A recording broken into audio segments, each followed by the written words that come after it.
Hello tout le monde, cette semaine, la levée de fonds. Alors, qu'est-ce que c'est que ça? Pourquoi le faire? Est-ce que les business angels sont vos amis? À qui c'est destiné? Et pourquoi pas se faire aider par la famille Friends and Fools? On verra aussi quel est le vrai accompagnement entrepreneurial. Qu'est-ce que les gens ont véritablement besoin dans leur projet? La levée de fonds est une mécanique complexe. Le gros Tiki te le présente maintenant. Je vais vous l'expliquer par des termes simples et surtout, je vais me faire accompagner. Oui, parce que quand je fais des workshops, j'ai des personnes avec qui je travaille qui me permettent d'écrire les scripts ou encore de préparer les workshops par rapport aux expériences que j'ai vécues. Alors vous comprendrez bien qu'il m'est difficile de présenter ici de manière ludique sans pour autant pouvoir le lire sur mes petites notes, sur mon iPad ou dans différents ouvrages, magazines où je me suis permis de mettre différents articles de la levée de fonds, qu'est-ce que c'est qu'un business angel, pourquoi il faut faire un business plan, à quoi sert le pitch deck, toutes ces petites choses que je vous ai montrées dans les différentes vidéos qu'on a déjà vues ensemble. Mais comment je me finance mon produit ou mon service? Qu'est-ce que la levée de fonds? Et où c'est que je peux aller la chercher? La levée de fonds est l'acte par lequel une entreprise se finance auprès de personnes autres que les organismes de crédit. Ok, les banques par exemple.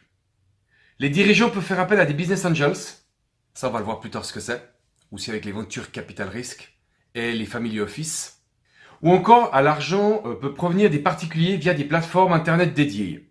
Alors ça, c'est typiquement le crowdfunding, mais c'est pas ce qu'on va parler aujourd'hui. La levée de fonds concerne les projets à fort potentiel de développement à 3 ou 5 ans. Waouh, truc de malade. Il s'agit de projets nécessitant de la recherche et développement pour développer un produit, du temps pour se développer commercialement. Ouais, c'est vrai qu'à par rapport à ça, le temps, vous en aurez besoin pour faire de la levée de fonds. Mais au final, qu'est-ce que vous voulez vraiment? 30 000 francs? 300 000? C'est pour un produit ou un service? Parce que c'est pas la même demande. Faut savoir ce que vous voulez. Et puis surtout, se demander, est-ce que c'est vraiment des fonds? Est-ce que c'est vraiment de l'argent cash comme ça que vous avez besoin? Et pas plutôt un marketing, tester déjà un produit ou un service sur un potentiel client? Alors il y a des réalités qu'on ne peut pas éviter, ce sont les domaines d'activité des startups, des porteurs de projets de ce monde qui cartonnent le mieux pour faire la levée de fonds. Par exemple comme l'intelligence artificielle, le médical ou aussi les fintech. Crypto-monnaie, blockchain, un peu tout ce qui est sécurisation autour de cela. Et puis il y a des domaines qui fonctionnent, qui pourraient fonctionner aussi, c'est par exemple comme les microbrasseurs de bière. Oui, parce que c'est du craft local et ça les gens aiment.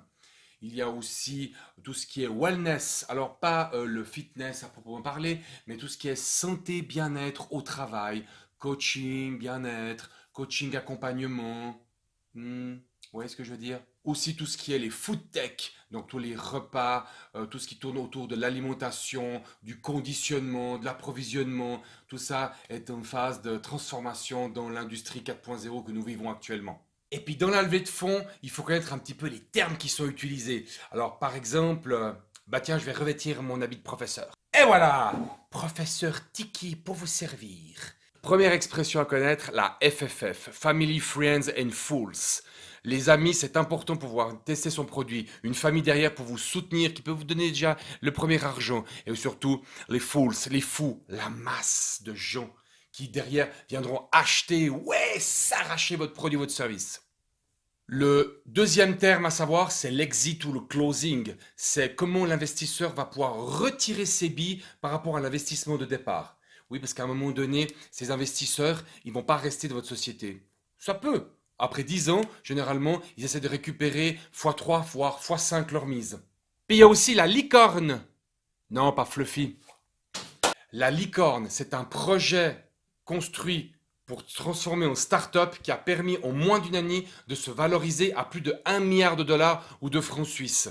Cette start-up, généralement, elle arrive à lever des fonds très facilement. Le business angel. Pour la suite des événements, il y aura le venture capitaliste et aussi les family office. Alors, le business angel, oui, je prends mes petites notes parce que je vous avais dit au début de la vidéo, c'est compliqué comme thème. C'est un investisseur privé, héritier ou rentier, ancien cadre supérieur qui a déjà réussi dans la finance ou dans le monde de l'entrepreneuriat, qui a fait plusieurs startups réussies ou non, qui a envie de love money. Claire, il a entre 30 000 et 100 000 francs à vous offrir, net d'impôts, sans intérêt. C'est une personne qui a du temps. Il faut faire attention parce que ces gens-là ne viennent pas forcément capitaliser chez vous. Ils vous offrent cet argent, mais ils veulent que le produit réussisse et que vous puissiez le vendre vis-à-vis d'un public qui vous suivra. Il y a aussi les VC, les Venture Capitalistes ou fonds institutionnels. Alors je reprends de nouveau mes petites notes. Les fonds jouent sur l'effet de masse pour promettre des forts retours financiers. Ce sont des gens qui sont un petit peu au-dessus de la masse, au-dessus des business angels. Ils peuvent investir entre 1 et 10 millions la première ou la seconde année. Ces gens-là, c'est à se les mettre dans la poche, vous l'avez bien compris.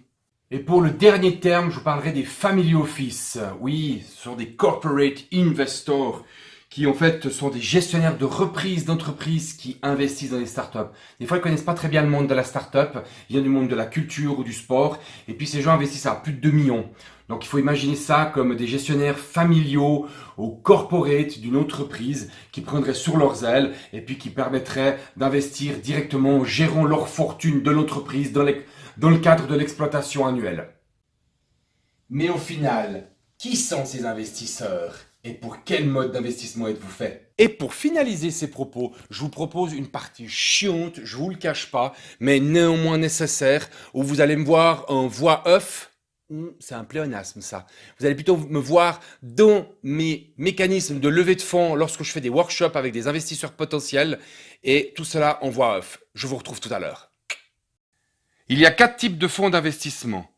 Les modèles de fonds dits classiques, les fonds avec un seul business angel, les fonds regroupant plusieurs business angels et les modèles dits alternatifs, comme les family office. Les modèles de fonds avec un ou plusieurs business angels ont l'avantage de définir un point d'entrée unique et facilité pour entrer en contact avec des investisseurs privés. Les fonds classiques reposent sur un modèle de gestion de capital pour des comptes tiers. Le placement étant considéré comme risqué, généralement de l'ordre de 3 à 5 fois sa mise de départ. Afin de se financer, un fonds d'investissement va procéder à une ou plusieurs levées de fonds vers des partenaires commerciaux, vers l'étranger, créer de la dette intérieure mais pour pouvoir gagner plus après, pour constituer une ou plusieurs poches de capital. C'est ce qu'on appelle le management fees. Avec ce management, les fonds d'investissement disposent d'un des seuls modèles qui rémunère avant même d'avoir produit la moindre performance avec son activité.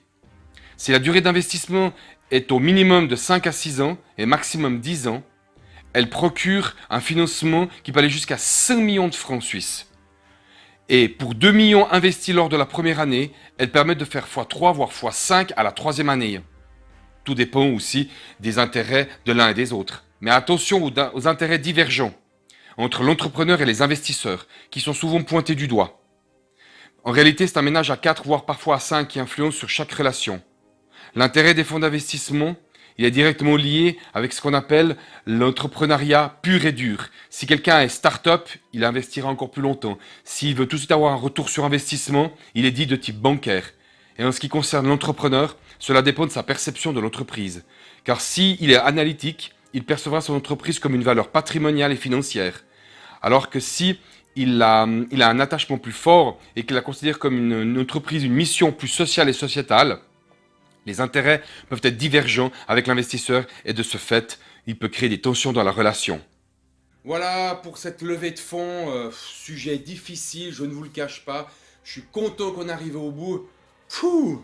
Ok, si vous avez aimé cette vidéo, mettez-moi un pouce, souscrivez un abonnement, le Grand Tiki sur YouTube. On est aussi sur les réseaux sociaux comme IGTV, Instagram, Facebook, LinkedIn, Twitter. N'oubliez pas, je vous retrouve en 2019. Faites de belles fêtes, fêtez des belles fêtes de fin d'année. N'oubliez pas aussi d'aller voir, on a fait notre vidéo des 5 ans de la société Tiki4. Donc n'hésitez pas à regarder, à liker, à commenter surtout et à souscrire un abonnement sur YouTube et sur les autres chaînes. Bye bye, je vous embrasse, à tout bientôt.